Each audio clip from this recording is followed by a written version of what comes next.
Everyone, doctor जय Mehta here from Mumbai. हमारे आज के वीडियो में प्रीमेच्योर इजैकुलेशन क्या होता है ये समझने की हम कोशिश करेंगे। देखिए, रेस्टिंग पोजीशन में कोई भी मेल को अगर आप देखेंगे तो पीनिस ऐसे रहता है और उसके नीचे रहते हैं टेस्टिस। बट सेक्सुअल स्टिमुलेशन के टाइम पे या सेक्स करने के टाइम पे अगर आप उनको देखेंगे तो ये अगर मैंने टेस्टिस ड्रॉ किया है तो पीनिस का जो शाफ्ट रहता है वो इरेक्ट हो जाता है, राइट। ये इरेक्ट पेनिस के द्वारा ही इजैकुलेशन होता है जिसमें से सीमेन बाहर निकलता है। नॉर्मली अगर आप सेक्सुअल एक्टिविटी का टाइम देखेंगे तो on an average it is going to be anywhere between 5 to 10 minutes. This is an average. Obviously आप कैलकुलेट नहीं करके लगा सकते कि 5 मिनट से ज्यादा हुआ है क्या, 10 मिनट से ज्यादा हुआ है क्या। ये एक एवरेज स्टैटिस्टिक्स है, right. It could be very different from couple to couple, very different from male to male, right. Premature ejaculation उस चीज को बोला जाता है कि जैसे ही पीनिस इरेक्ट हो जाता है लेस देन 90 सेकेंड्स या लेस देन 1 मिनट के अंदर, ओके, इमीडिएटली इजैकुलेशन हो जाता है। मतलब जैसे ये पीनिस वजाइना के अंदर जाता है सेक्सुअल इंटरकोर्स करने के टाइम पे, अगर मैं इसे वजाइना करके ड्रॉ करता हूं और ये है पीनिस, तो 1 मिनट के अंदर ही मेल पार्टनर को इजैकुलेशन हो जाता है। इसे बोलते हैं प्रीमेच्योर इजैकुलेशन। अब इसमें प्रॉब्लम क्या होता है? इसमें सबसे इंपॉर्टेंट प्रॉब्लम ये रहता है कि फीमेल पार्टनर जो रहता है, ये फीमेल पार्टनर का जो सेटिस्फैक्शन रहता है ये नहीं होता है अच्छी तरह से। क्योंकि ये नहीं होता है, इस चीज को लेके there can be some amount of problems as far as relationship is concerned, marriage is concerned, emotional attachment is concerned. ये चीज के बारे में ज्यादा लोग बात नहीं करते हैं।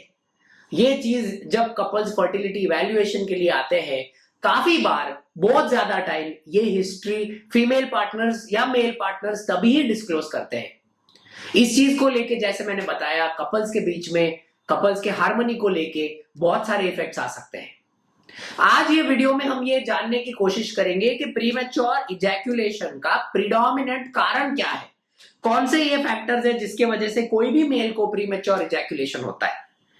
अगर मैं सबसे पहला कारण लिखूं तो वो हो सकता है एंजाइटी, जिसे हम बोलते हैं performance pressure, right. Whenever somebody is having sex, जब कभी भी कोई मेल पार्टनर सेक्स कर रहा होता है, उनके माइंड में ये चलता है कि अगर वो फीमेल को सेटिस्फाई नहीं कर पाए तो क्या होगा।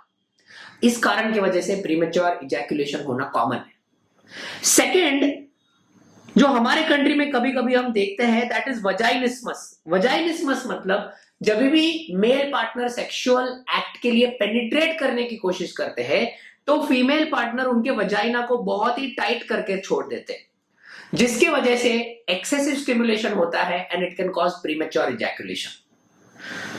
थर्ड, अगर आप देखोगे तो हमारे कंट्री में one of the commonest reasons is lack of privacy.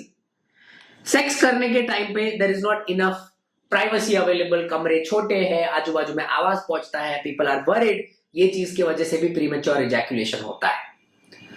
Fourth, जो कॉमन है, can be some form of infections. And fifth, जो स्पेशली एल्डर कपल्स में हो सकता है, वो है ड्राइनेस ऑफ द वजाइना। अगर हम बाकी सारे कारण को एलिमिनेट करें, जो एनाटॉमिकल कारण हो, तो ये 5 कारण प्रीमेच्योर इजैकुलेशन के हमारे कंट्री में मुख्य कारण है। प्रीमेच्योर इजैकुलेशन के ट्रीटमेंट्स, प्रीमेच्योर इजैकुलेशन को लेके थेरेपीज, ये सारे चीज को हम हमारे अगले वीडियोस में डिस्कस करेंगे। बट मैं एक चीज जरूर बता सकता हूं, प्रीमेच्योर इजैकुलेशन का predominant treatment is going to be counselling and foreplay. अगर आप कपल्स को अच्छी तरह से काउंसल कर सकते हो and if you ask them to increase the foreplay, जिससे वजाइनल लुब्रिकेशन बढ़ जाता है, तो वो सिचुएशंस में प्रीमेच्योर इजैकुलेशन को कम करने के चांसेस बहुत अच्छे रहते हैं। हमारे अगले वीडियोस में हम इन सारे चीज पे डिस्कशन करेंगे। इस चीज को लेके any further questions you can post, मेरे कोई टीम मेंबर्स आपको जरूर जवाब देंगे। Thank you so much.